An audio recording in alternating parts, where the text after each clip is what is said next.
intentat ser una mica la pedra a la sabata del govern perquè no poguessin fer passar tant com volien la pisonadora, que és una majoria absoluta. En algunes ocasions ens n'hem sortit, en altres hem de reconèixer que no, han pogut fer moltes coses que no ens hagués agradat que haguessin fet. Doncs aquest programa el que porta és això, propostes molt concretes de canvi, perquè la situació d'emergència social, no només que viu la ciutat, sinó que viu el país sencer, és greu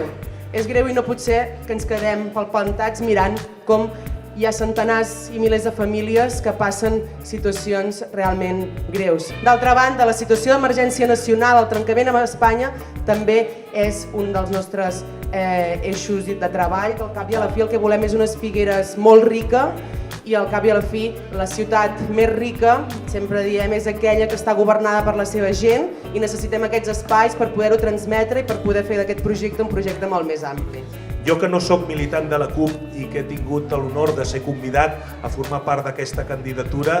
entenc que aquesta candidatura converteix l'educació en un dels seus principals eixos i una de les principals eines de transformació, primer de la ciutat i després de la nació.